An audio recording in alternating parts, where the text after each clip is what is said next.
parents, at least parents in Hong Kong, would think that having a certificate is more important than whether or not the kid had fun. Yeah, maybe for some of the parents are. Yeah. Well, I guess that makes sense. It's like for Asian parents, like, what is fun? Yeah. Like you can have fun when you're rich. Yeah, that's a rich people activity. You can say that. Yeah.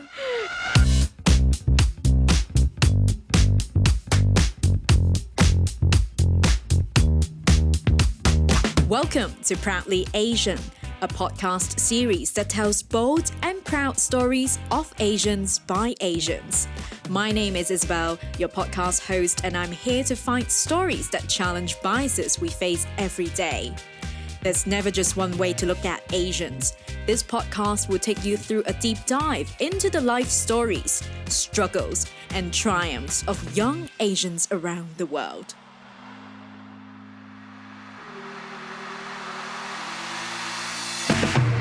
On today's episode, we have Daniel Choy, a lecturer and communications professional from Hong Kong. Other than teaching communications full-time, Daniel is also a certified swimming coach. He joins us to talk about his experience growing up and studying in Hong Kong, Cram School culture, and his studies about human behaviors on dating apps.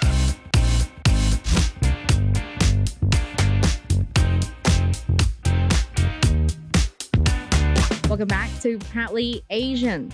Now, for those of you who have been listening and tuning in to Season 4 in the past few months, you will know that we have spent quite a number of episodes talking about mental health and self-care, because the final quarter of the year is normally when everyone is very stressed out, either at work or busy planning holiday plans, making sure that you have time to see your family while recharging. So this is why I made mental health and self-care a clear focus of Season 4, because we want you all to remember that it is so important to take care of yourself. Now, for this episode, we sort of want to continue this theme by talking to our guest who is from and is working out of one of the most stressful cities in the world and has also worked in one of the most stressful industries there is. But the key is not really just talking about how stressful this all is, but the fact that we are bringing awareness to all of this, and hopefully we can help those who are going through this end of year crunch time to feel a little less alone by talking about stress in a non-stressful way, hopefully.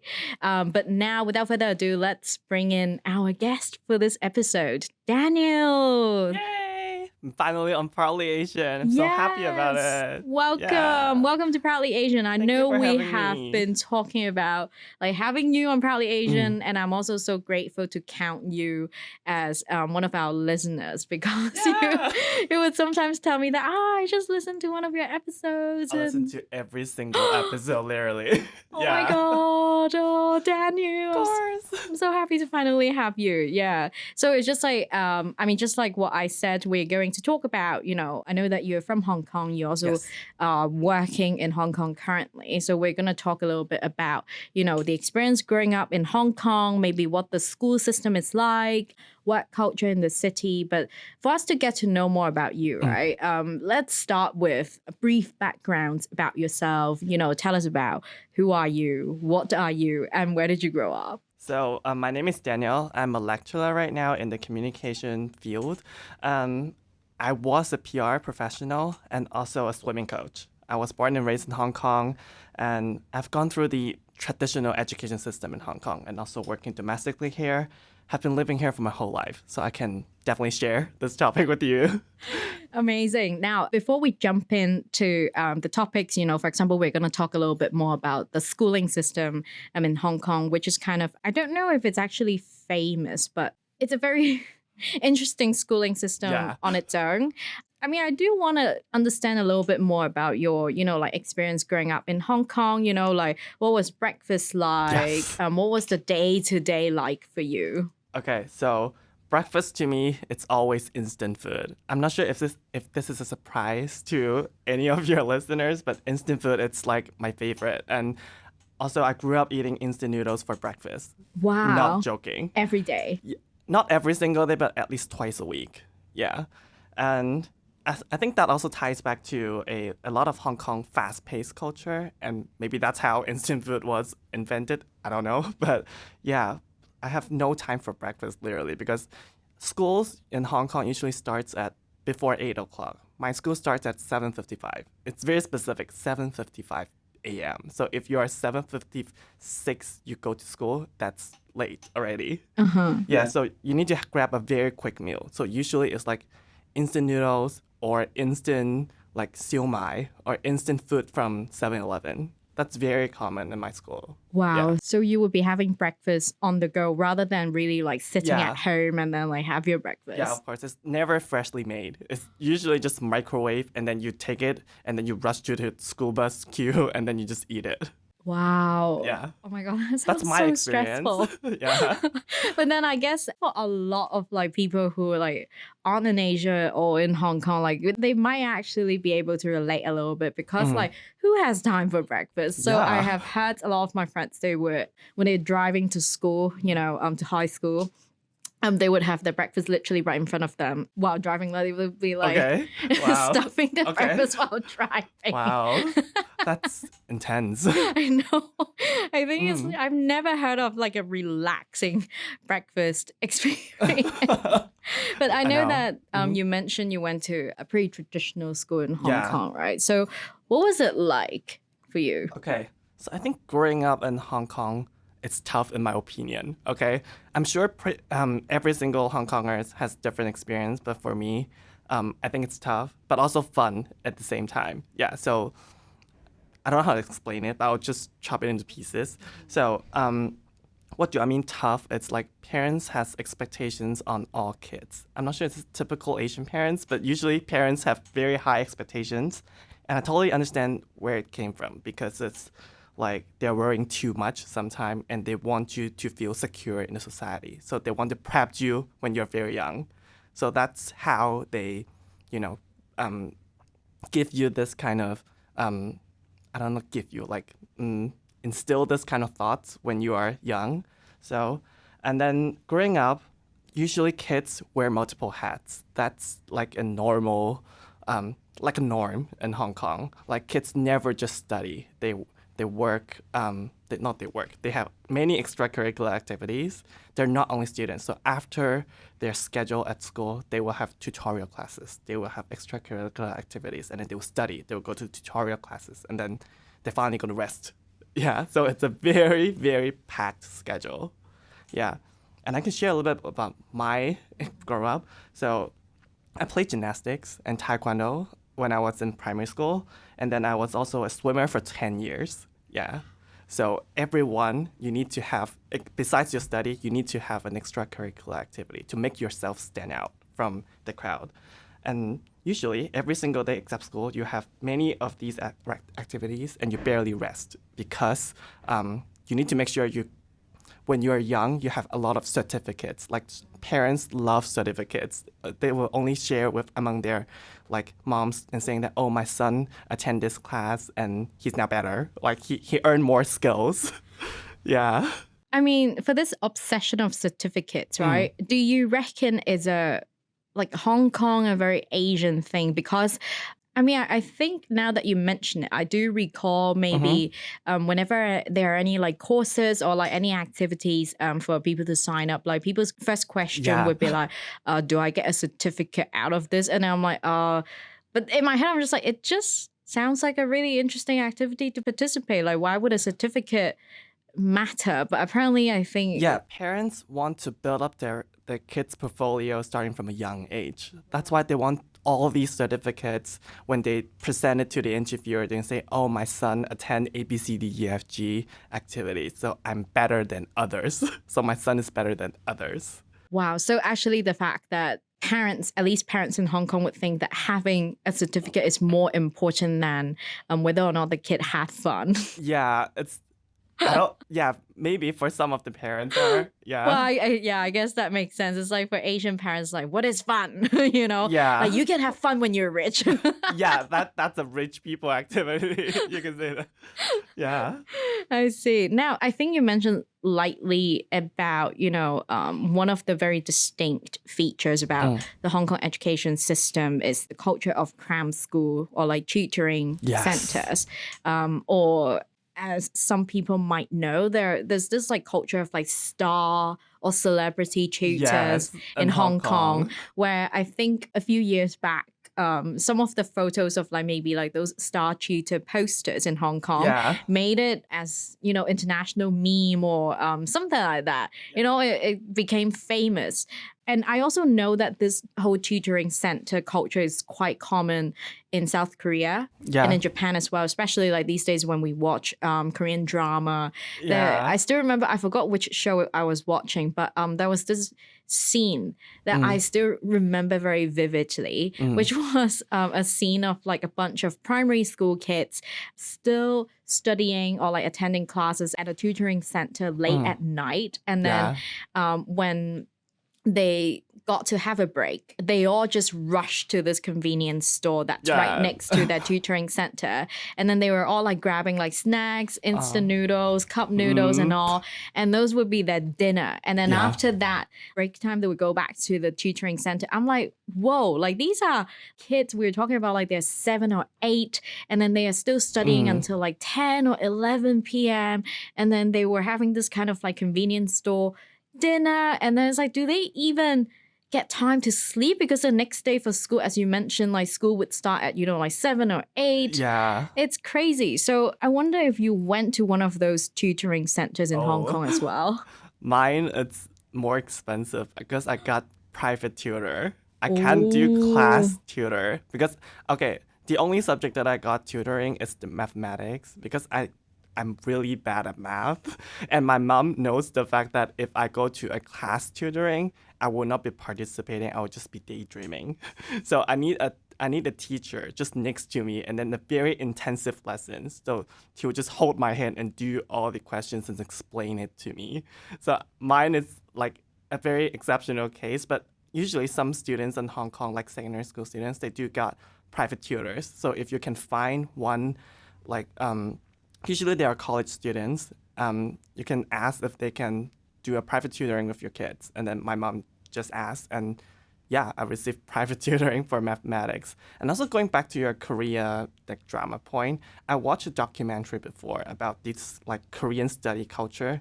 They have something called like a Korean study, like a studying dorm. So literally, these dorms are the students who are preparing for their like a DSE exam, like a public exam. So they will stay in this kind of dorms and just to study, and then you stay in these kind of dorms. There's a documentary around it. I forgot about the name, but yeah.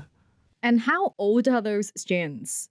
I think like 17, 18. Yeah, they're just not living at their home because maybe their parents are there, they can't study with all these like distractions. That's why they are renting a place.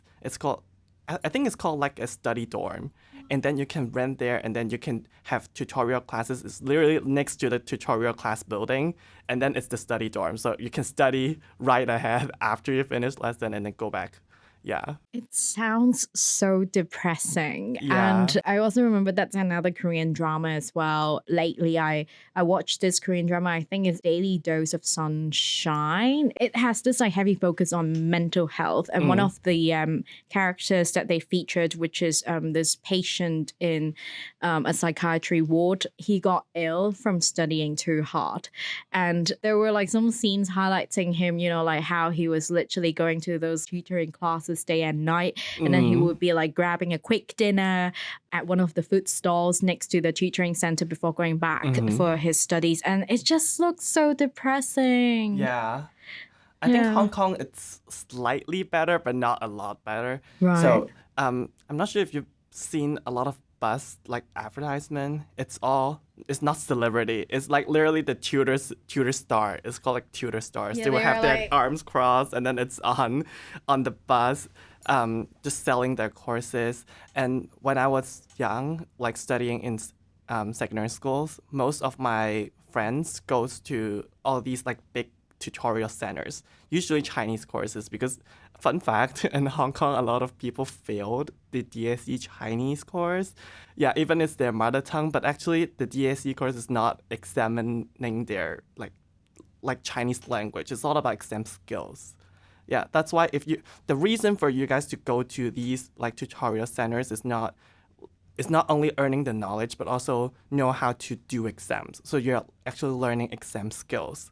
So if you don't go to these kind of classes, you'll feel like, oh, you have been left out. And they have a lot of like exam tips, which is exclusively for like from one teacher. So yeah, and then you would talk about it during your leisure time. Is that, oh, I go to these Chinese tutor and he's really good. He's giving me his exclusive exam tips. So if you don't go to these classes, you'd never learn it.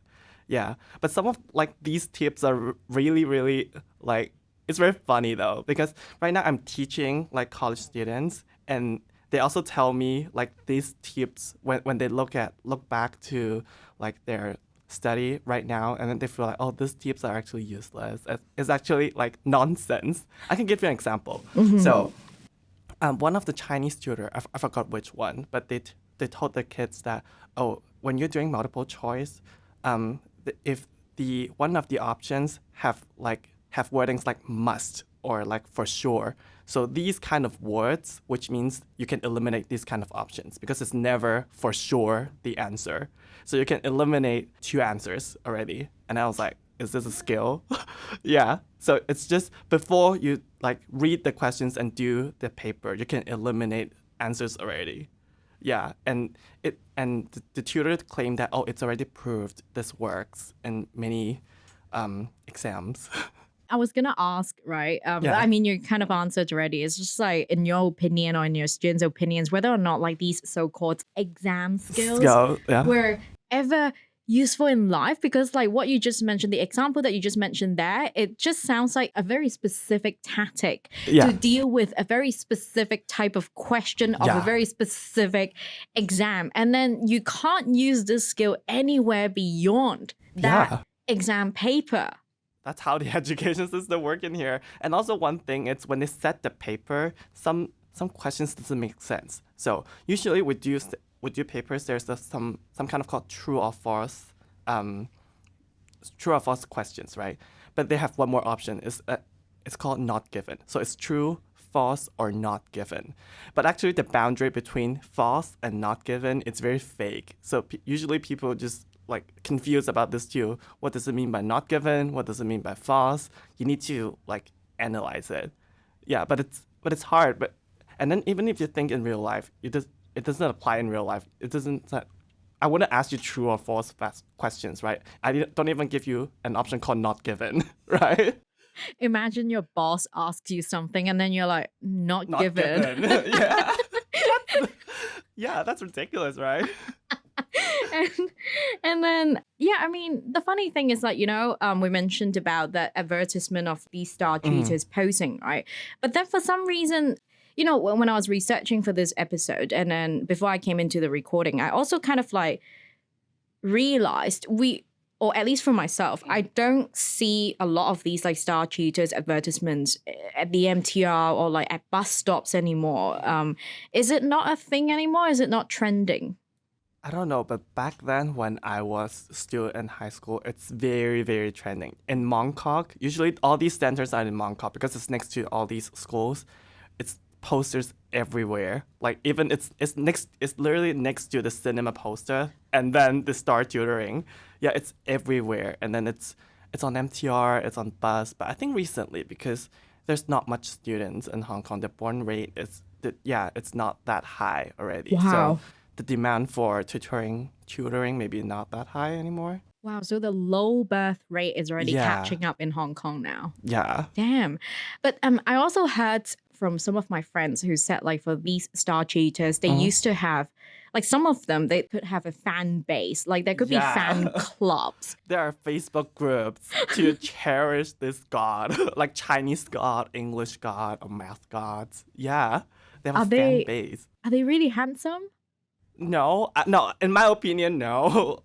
But it's just, I don't know why people are chased like it's like a celebrity. It's like a singer that you love them so much. And fun fact, if you have look at their notes, they'll print out notes to you. The cover of the notes is literally him.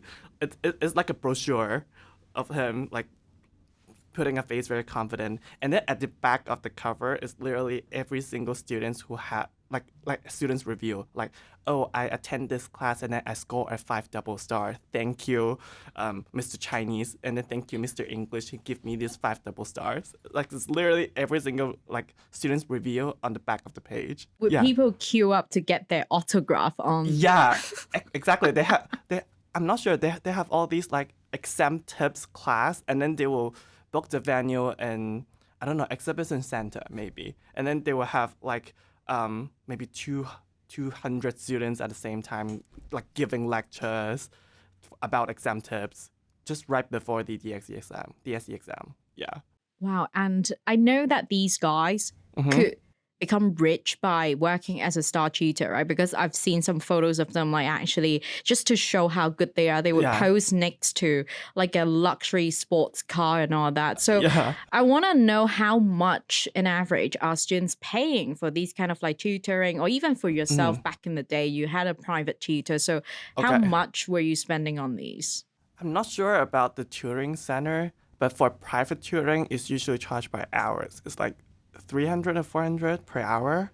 Yeah, it's like 300 to 400 Hong Kong dollars per hour. So that will be around like 40 to 50 US dollars per hour. Yeah. And each class would be like how long?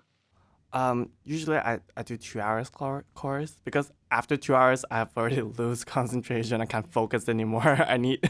And did you need a do break. this daily? Not daily, but at least twice a week. Wow. So that would be like 80 US dollars per class. Yeah. And then damn, that adds up. Yeah, my mom invests a lot in me. Oh my God. But then, you know, like all of these Asian parents or like parents in Hong Kong, they invested a lot of money into getting their children to do all these like extracurricular activities and also going to these tutoring centers is because they are subscribed to this very thought of as long as you get to a good university, you get a good university degree, that's the ultimate goal for all the Asian kids. But of course, you and I both know, our listeners know that getting to a good university is far from the end goal for us. Like that's only the start of everything. Like life entering the workforce is also another thing. So I'm curious, you know, like now that we talked about the education system in Hong Kong, but of course, the work culture in Hong Kong is also kind of notoriously stressful. And I think I don't know which studies it was, but then I'm pretty sure there are a lot of studies that looked into like work cultures and how stressful different cities are. And Hong Kong is actually ranked pretty high when it comes to like being known for like being stressful or having intense work cultures along with some of our neighbors like Japan and South Korea, right? So you had private tutors during your high school or like primary school years, and then you made it to university, and then now you're entering the workforce. Can you tell us a little bit about like some of your first jobs, you know? Anything that stood out to you, or like when you first entered the workforce, was there something that really surprised you? Okay, so I can talk about how I transit from high school to university and then workforce. So back to the education system in Hong Kong, we have bandings for secondary schools. So usually it's like band 1, band 2, band 3 schools. And there used to be a perception that, oh, those band 3 students, which is not the highest ranking, that band 3 is the lowest and band 1 is the highest ranking. Band 3 students, to get into university, it's super low rate, or super like there's no chance for them to go to university. And those band 2 maybe potentially can get in, and then those band 1 can definitely go in. There used to be like a perception around it, but I'm not sure is this true or not. But based on my experience and my friends in college, they are from different banding schools, and usually those band 1 schools are English medium, which definitely fits into the college system because in universities or colleges, we teach the medium of instructions is usually English. So it's much more easier for them to, you know, take on in grabs. But for Chinese medium schools, I can't say all of them, but most of them, their English level is not that high yet. So it's much more harder for them to get into these schools. But also the DSE results do determines, right, whether you can go in or not. So when I was in college, so I went to a Band 1 Chinese medium school, which is the only Chinese medium school in Band 1s. In that back then. I think now it still is. Yeah. So I was lucky enough to go to university. And then how do I get to the workforce is because my college degree requires an internship. So you need to fulfill certain hours of internship to graduate. So I start building my connections back then. I worked in the PR agency. So it's as you mentioned, it's a very interesting industry where people work hard and also play very, very hard. So back then I already know that, I love this kind of like job and also the work nature, the work culture, and also the network, the people that are around. I also look up to back then my director. So I want to one day become her. So I choose this industry and then I worked in. So it's a very smooth transition after I graduate, and then I was an intern, and then they hired me as a full-time. So it's a very smooth transition. I don't have to go through the sending CVs and also crafting portfolio to different employers. So I was lucky, but I know that some of my friends, after they graduate from college, like even from very prestigious college in Hong Kong or internationally, they still struggle to find a job because back then was like the beginning of COVID. There's not much opening in the market, and also like the layoff is really back then what's going around. So it's very hard for them to get a job. So I was lucky enough to have a full-time position secured. So that was a very like smooth transition. And then for PR jobs, like I work in a PR agency, as I mentioned, it's your schedule is never blanked. There's always something around that you can work on because there's a lot of small tasks that you need to do every single day. If you don't know what is PR agency, like we provide service to our clients, like a PR service. So we'll take on different projects, and then you contribute to like the job that I do most is like translation, because you know traditional Chinese and English. So every single day you're just writing translation, translate press release, translate a speech, translating some decks that we work on. Yeah, so I start there, and then after like 1 year and 10 months, I feel like I don't feel exhausted, but I feel a little bit bored because I want to try something new. Yeah. So, and then back then I have an opportunity to go for a master degree. That's why my mom supports me. Said, "Oh, you can actually do a master degree. We can afford that." And then I do my applications, and then they really take me as a master degree student. But back then I was juggling between full-time jobs and also a full-time master degree. Wow. Yeah, so that's a very interesting 6 months that I have been through. So I was full-time students and also a full-time PR professionals.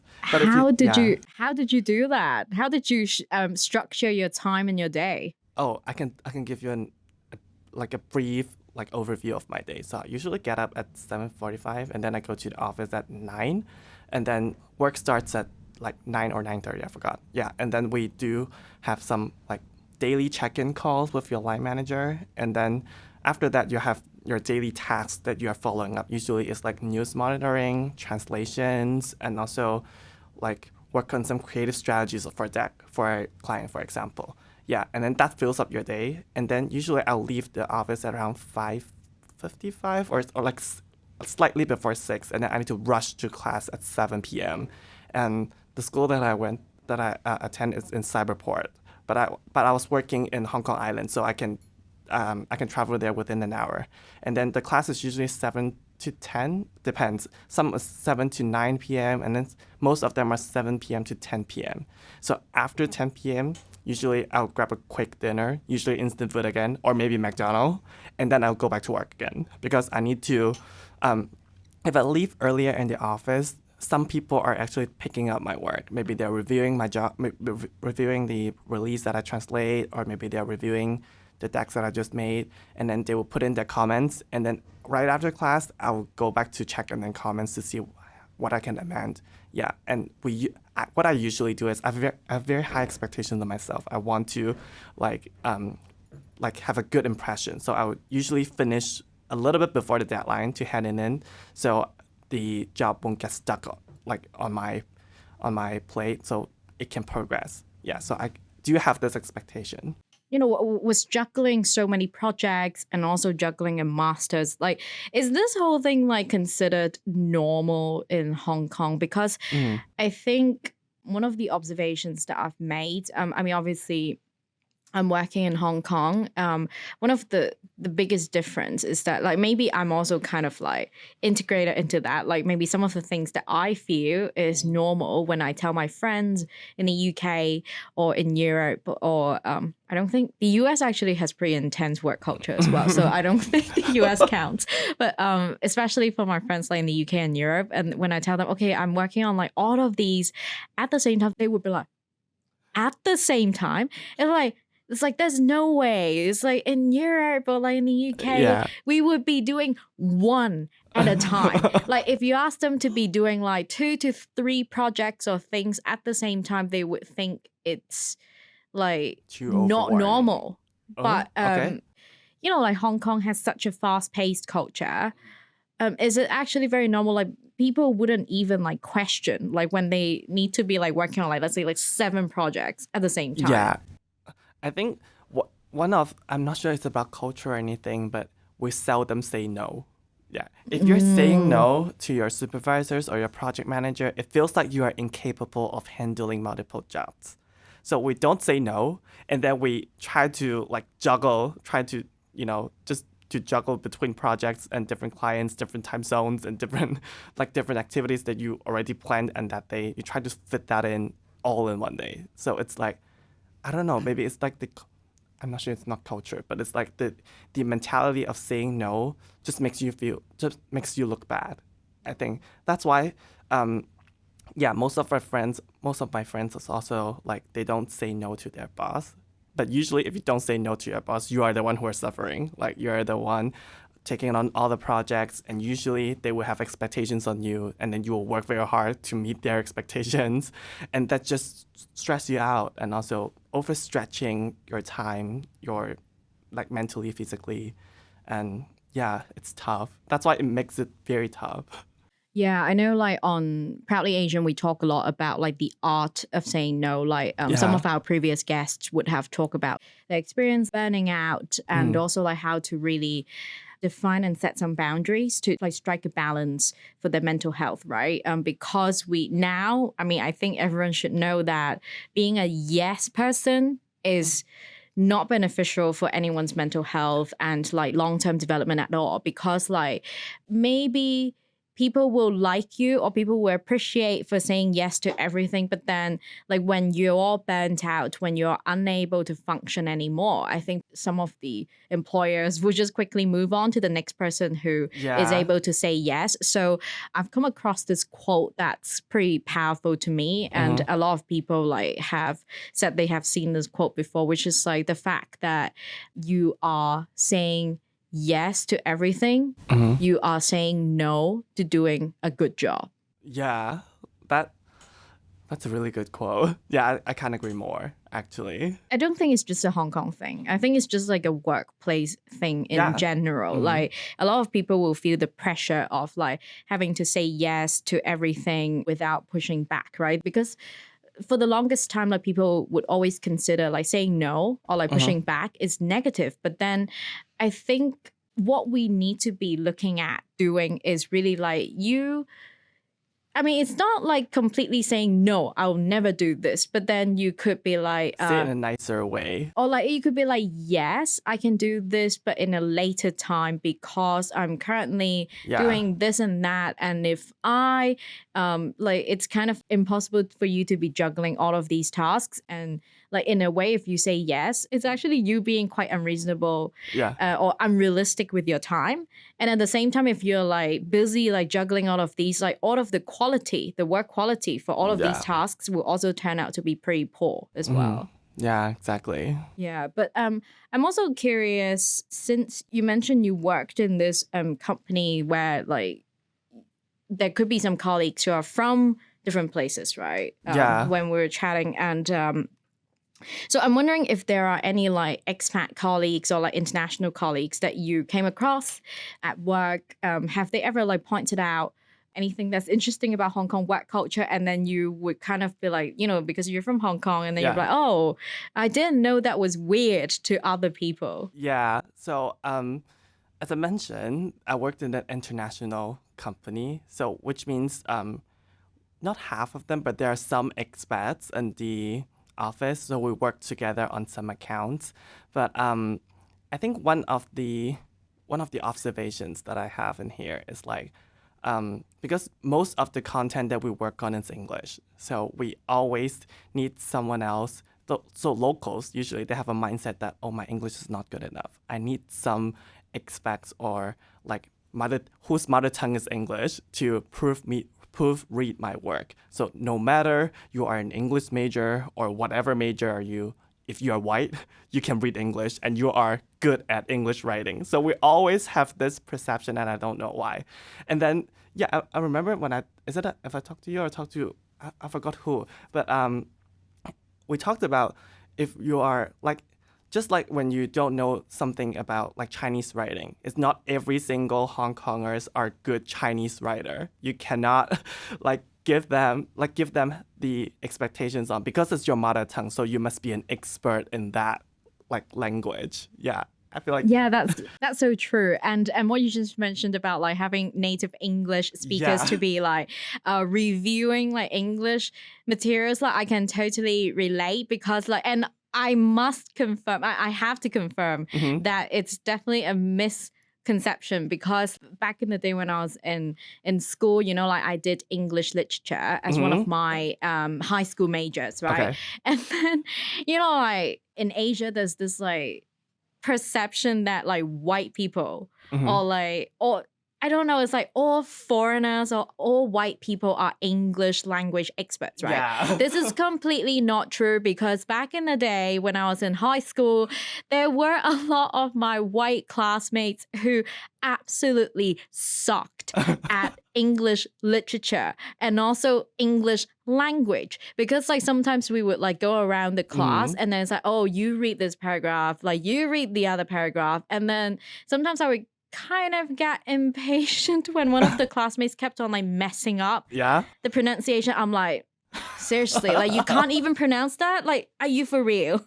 So Yeah. like we're here like confirming that it's a complete misconception. Not everyone from the UK, US, or like English speaking countries are experts in the English language, because if they were, then there would be no such thing as English literature or English language in Yeah. university courses. Like if there are some people who are just born being good at these, like what's even the point of studying that? Yeah, I know. But yeah, and also another thing is we all like Hong Kongers also have some misconception about foreigners who works in Hong Kong. They get paid a lot than locals. They always have this conception. I don't know why. Yeah, but back then when I was young, I still have this misconception about, yeah, because usually white people earn a lot more than locals. But when I found out, like after I worked for a while in Hong Kong, but then I found out there's actually not much of a difference. Yeah, Really? but we always have this like mindset grounded in our mind. I don't know why. I feel like it must be a colonial era thing. Yeah. Like maybe back in the day, it's true that like white bankers Yeah. were making a lot more than like Hong Kong local. But then these days, I think in Hong Kong, the skill sets, the needs have changed as Yeah. well. It's like now the talents who could actually speak Mandarin Chinese are becoming really sought after. Yeah, maybe right? more advantage if you Yeah. can speak Mandarin Chinese. right now. That's true. Yeah, that's true. But then it's just so funny. Like, it's like you made the observation about like how like English speakers are always seen as the experts. They are like the Grammarly. I think like if they are all walking Grammarly, I think there would be. I mean, I'm advertising Grammarly here, but there's like there will be no need for products like Grammarly or something like that. I just need a friend who is white and also mother tongue is in English, so I can give her every single work piece that I'm producing, and then she will proofread for me. Yeah. I mean, I feel very passionate about this topic because like coming from a journalism background, right? Like as an editor, I think in the journalism sector, everyone knows that an editor is not just like a proofreader or like not just like a Grammarly person, but really like what editors are looking at are not just like typos. I think any editors who are reviewing a copy, it's almost expected that they should not be looking at typos because like anyone who are educated, who are hired for the job to be in those like kinds of position of like writing or like reporting on a news story, they should know that there should be no typos. That's like basic. And what editors are really looking at are really like they're fact checking. Like for example, you make a statement. For example, if in a story you find a statement like, everyone in Hong Kong is rich, the editor would be looking at like, is this true? Are there reports to support it? What are the numbers saying? And even if you're like citing a number, the editor will actually be looking at like how true is the number that's cited, right? So these are like what editing is like rather than just like looking for typos but grammar mistakes. Exactly. So this is, I mean, we've gone slightly off topic, but then you know, like, since you mentioned that, so I just felt so like strongly about that. But you know, like going back to the work culture thing, you know, you mentioned during your school days it was more of like a focus on exam skills. So as someone who went through traditional Hong Kong schooling system, went through the tutoring system, and then also went through the workforce in Hong Kong, like in your opinion, you know, like in hindsight, how much of what you learned at school in Hong Kong and at tutoring centers in Hong Kong could be applied to life in general, you know, in your opinion? Because now that you have gone through everything, you could probably like share your opinion.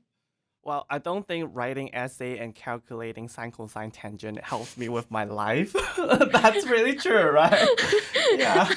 In my daily living life, the mathematics that I need to use is just plus and minus. I barely use any of things that is like besides these.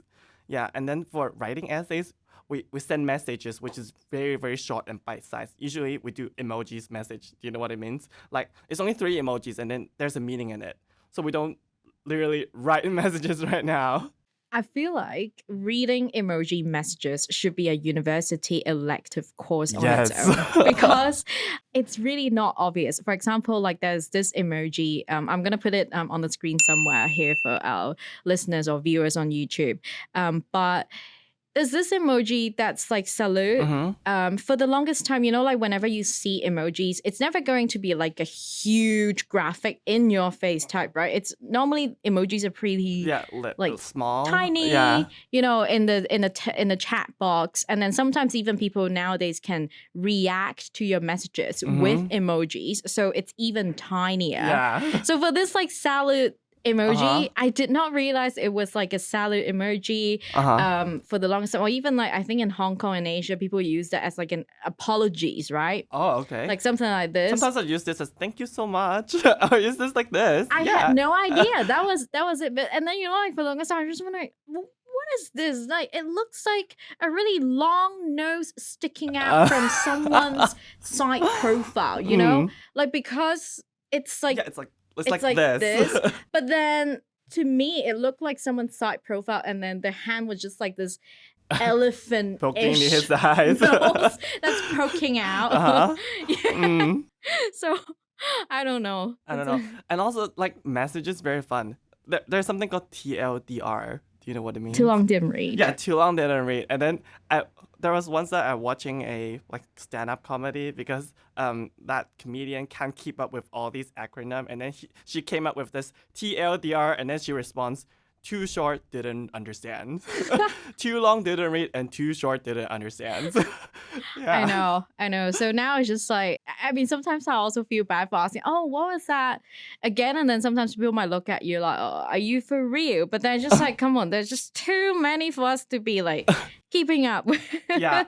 And also, whenever you don't know how to respond, just say LOL all the LOL, time. yeah. It's like a common courtesy right now. Yeah. Just, if you don't know how to respond, just LOL and then LOL. A lot Yeah. of like, Yeah. So I mean, like speaking of that, it's just like there are a lot of like life skills that should be Yeah. taught at school. For example, like reading emojis, you know, I how know. to actually respond to real life messages rather than writing a whole essay that, you know, Yeah. it's not going to be applied in real life. Or even for maths, this is also something that I feel very strongly about, and which is why I put out that whole Proudly Asian Money Smart series, which is, I think, in school, in maths class, like let's not put everyone off by teaching, you know, those Triangle theories. whatever that is, you know, like I can't even remember the names now because I don't ever use it once in my daily life. But it's like, why aren't we teaching personal finances?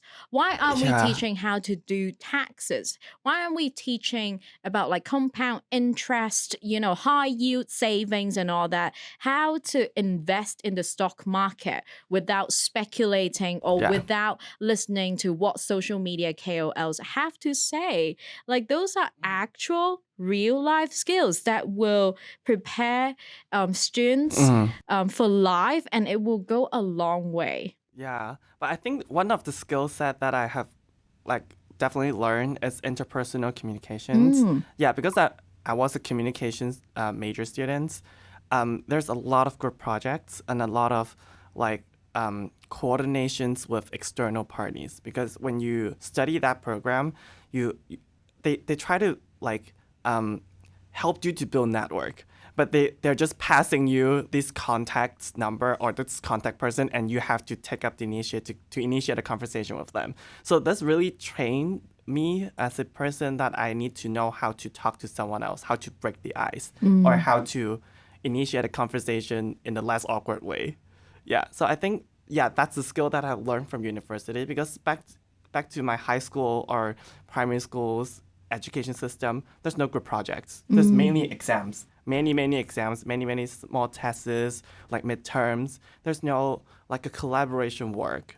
Yeah, but back in university, there's much more group projects, and also because this subject is very industry focused, that's why they want their students to step out of the school and also explore the working force. So again, I'm the luckiest man in the world. So I have this chance to explore all these networks and also use the skills that I've earned from the college. That actually sounds really useful, like as in like just pushing students out there, forcing them to form connections or like reach out to people out of the blues. You know, those are actual important life skills. But then, you know, now as a communications lecturer yourself, and also being aware of what are some of the skills that are much needed in life. Like how are you actually applying any skills that you think are important into your teaching? You know, how are you actually training your students these days? Yeah, so I'm teaching diploma level students, and in my institution is very vocational focused, which means we are training students to go to the workforce. That's why all the skills or all the knowledges that we teach in here is just preparing them to go to the workforce. So it's very, very practical. For example, I'm one of the I'm the course coordinator of the course called Digital Citizenships. Yeah, it's actually very vague what is digital citizenships, but one of the topics is teaching them how to produce social media content, or teaching them how to edit videos. And these soft skill sets are really important, because they have to, these are hard skills. Yeah, these hard skills is really important because they have to have the knowledge to produce, like how to use computer, how to use software, how to craft the message which is very appealing to your audience. So I'm teaching them very vocational focused subjects which they can definitely apply. So besides the teaching stuff, I also try to chat with my students more, because I want to know what are they struggling at. I want to know what are their needs, what do they want from me. So I can provide them networks, I can provide them knowledge, and also some resources. I can contact my friend to see if they really need a helping hand or if they need interns, I can provide them. So I just try to like learn about their needs and also adjust my teaching so my style will be much more fitting to what their needs. Yeah. And these days, what do they need the most? It depends. So people who study my course, students who study my course, it's usually they are like in their 20 something or 30s. They are like very mature. They're mature students, we call them, and then they want some exposure to industry because they are still struggling to find what they like and what they don't like. And I can, and in my position, because I only work in this only maybe a single industry you can consider that I only work in communications and PR. So I can give them an overview. Hey, if you want to explore PR, this is how it looks. We do something like this, and this is the work culture. Are you interested in it?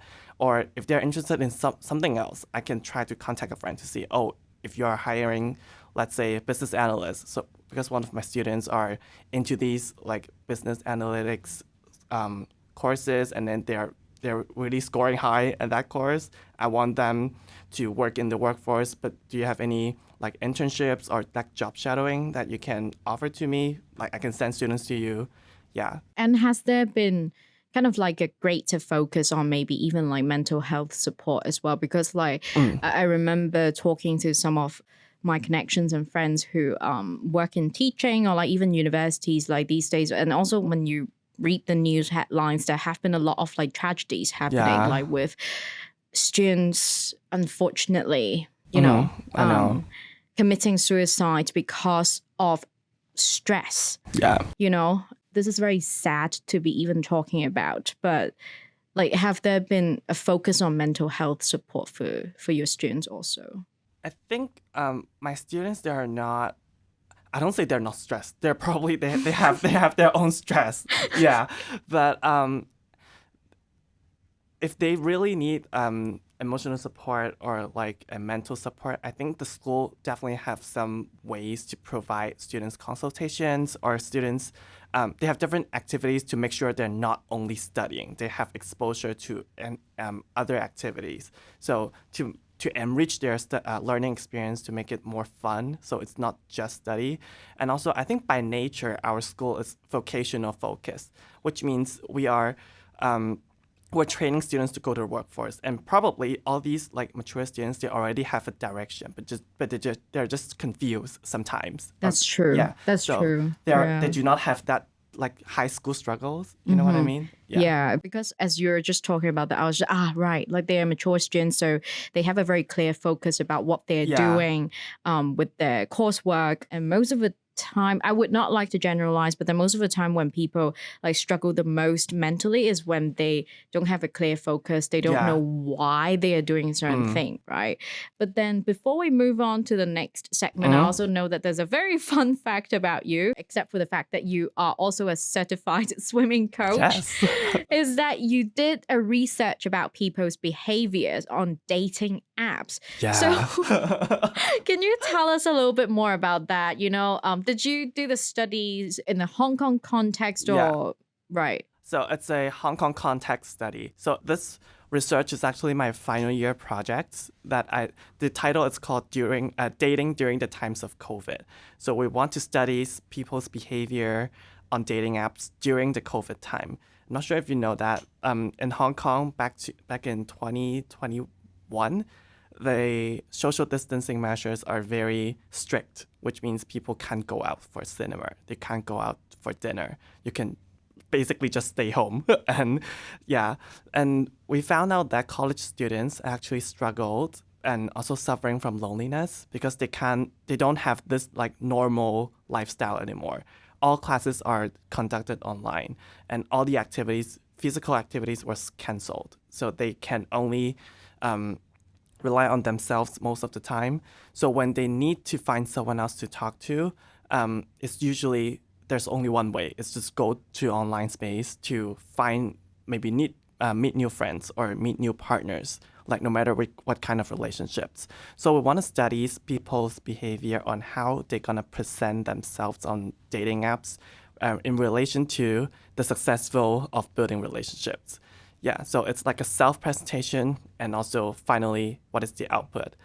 Yeah. And what was the key finding that Okay. you got? And then also, like, how did you actually gather data around how people behave? Like, did you Okay. look into the chat history? Okay, yeah, we did that. So actually, this is a qualitative research, which means we do interviews. I do like 30 something or 20 something interviews with college students because our focus group will be at college students' behavior. So we literally interview my friends and also my friends' friends and some of my friends. I don't know, friends to reach out to them to see what are their behaviors on dating app. And fun fact, in Hong Kong, not many people are using dating apps, but they don't like say that they are using dating apps. It feels like if I say that, oh, I'm using dating apps, they have a very immediately there's a bad perception towards you. We don't know why. We also want to tackle that, but that's another topic, and it's also much more like bigger that we can't do a very big sample size.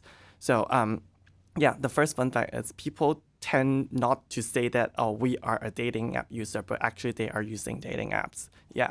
And then secondly, it's that self-presentations. People lie on dating apps all the time. Yeah, I'm going to tell you. And they lie about many things, like age is the most common one. They lie on ages, which means, oh, maybe I'm like in my 40s, but let's say I am 30 something. I'm just barely 40. Like most people lies about their age. And then secondly, people also lie about their hobbies. They lie about their hobbies because they will try to fit in to others' hobbies. Like maybe they're not a sporty person, but the potential partner that you're looking at, she said in her profile that, oh, I'm a sporty person. I love hiking. And then suddenly you just feel like, oh, I'm a hiking person too. I love hiking. Yeah. So people lie on dating apps. That's why we found out that when we are studying their self-presentation, and then we found out we didn't say they are lying, but they are like exaggerating to a point that it's not realistic anymore. So we found out that, and then we try to study the behavior. Why are they doing this? Because the results is actually because they are trying to increase the chance of just to meeting a potential partner, and they don't care if they lie about it or not. Because on the online space, there is something, the anonymity, like the anonymous, because you can use a fake name. Everything can be fake online right now, guys. Okay, so you can just use a fake identity to try to connect with someone else for the short period of time. Because it's during COVID, you just need to talk to someone else in like this period to kill your loneliness. So that's part of the people's behavior, and that actually dilutes the pool of partners inside the dating apps, which there are really good candidates and also really bad like partners that they only lies. So for the people who decided to lie, is it because they were not even going to meet the person in real life? They just needed an online friend. Yeah. Another thing is their self-esteem is really low, and they will just project an ideal self on dating apps because why would they do that? It's because there's no consequence. People can never track back on your behavior. They cannot fact check who you are. Photos can be fake too. Names can be fake too.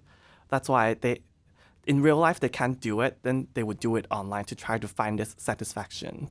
It just sounds pretty sad. And I'm pretty sure there are some studies done around, given the context that if people did not have to deal with any consequences, they would probably lie about their identities almost 100% of the time to, make up for low self-esteem or even just to make themselves feel a little better despite what they're saying are not really true. But yeah, I mean, that's actually kind of an interesting note to leave this conversation on. But now it's time for us to move on to the next segment, which is called Rapid Bias. And in this segment, I'll be asking my guests biased questions that they've got asked at some points in life. And in Daniel's case, it could be some biased questions or misconceptions people have about the Hong Kong education system or even work life. So Daniel, are you ready to answer all the questions? Yes, let's do it. All right, let's go. Now, first question. Hong Kong people work like slaves. They don't stop working. So sad. Well, I would say we work hard and also play hard. So yeah, we're not slave. I do work hard and play hard too. Yeah. Yeah, I hope that's really the case for most of the companies in the city. And next question. If you don't look busy and get off work on time, you are not working hard enough. Well, I think, in my opinion, as long as I can deliver, so why can't I leave, right? You won't give me a raise anyway, even if I work that hard or work that much. So why bother? That's true. And also that whole like idea of having to look busy in order to be perceived busy is just so ridiculous. That's so sad. It's actually. like you could look busy, but then you're actually not doing anything. And next one. You are tired. I'm more tired. Gosh, I think just chill out, okay? This is not a competition. Yeah, I don't know why. I don't know. Whenever I ask people around, like my friends, if they have not changed jobs since they graduate, whenever I ask them, how are you? They said, not good. I'm so tired right now, not good. Yeah, that's true. And I actually don't know if this is a specifically Hong Kong thing, but then for sure, like whenever people ask you, hey, how are you? It's like, oh, yeah, I'm so tired. And then people will never just be like, oh, I'm sorry to hear that. They'll be like, you are tired? Yeah. I am more tired. I was like, oh, you are sick? I am sicker than you. It's like, it's just a competition. Exactly. Or it's like if some people they are joking about, oh, I'm broke, I have no money. It's like, you are broke? I am broker than you.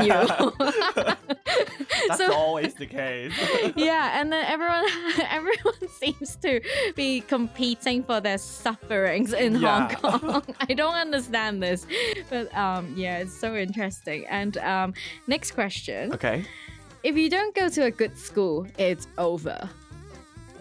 Wow. Okay. That's kind of true to my parents. Okay, that's kind of true to my parents.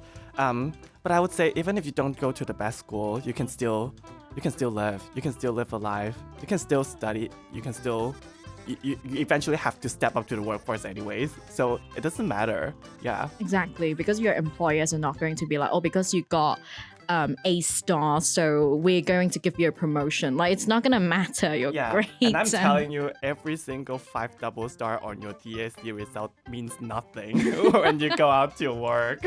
There you go. Yeah. And last question. Students with 5 stars are smart. I'm telling you, I don't even have a single star on my DSC results. I'm still living my life. And he's a lecturer. Yeah, so am I dumb? I don't think so. Exactly. I don't think I am. And it depends on how you define smart, because there are at least 2 types of smart from my experience. Either you're book smart, which means you get good grades and all, but then that does not mean you are street smart. Yeah. Definitely. Yeah, so that's it for our rapid fire segment for this episode.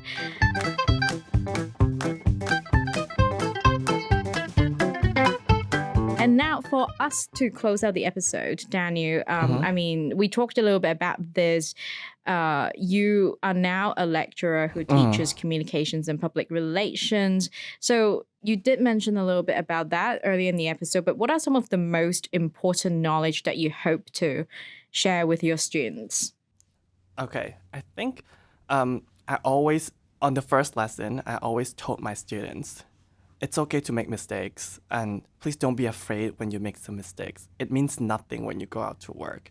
And because, as we just mentioned, because we don't know how to say no when we're working in the workforce, I think I want to change that perception. And then back when I'm teaching like students, I want them to have the perception that it's okay to say no. So it's okay to make mistakes too. So please don't feel like, oh, it's the end of the world if I send the wrong message or if I send the wrong email. I forgot to say thank you. I forgot to put the attachment on the email. They always think that, oh, that's the end of the world. I said, no, that's just one single mistake. It means nothing. Yeah, the first thing I say that is don't be afraid to make mistakes. And also secondly, I think I want them to set high expectations on themselves, and also want them to be challenged and also challenge others.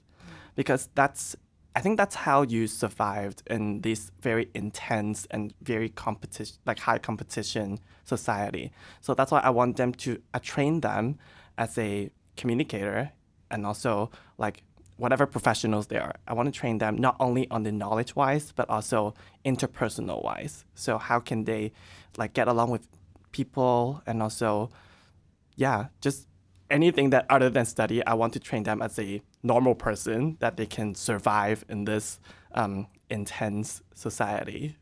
That's so true. And I mean, I really appreciate that's the mission for you as a lecturer. And I feel particularly strongly about embracing mistakes because I think one of the concepts that I recently came across was that don't be afraid of failing. You have to fail strategically also. Like if you're failing upward, let's say if you attempt to do something and even if you fail, but then that's a valuable learning experience, you grow from that, you actually gained. So that's a very great message to be leaving our listeners with. But before we wrap up the episode, obviously, I have one question that I ask all of our guests on Proudly Asian.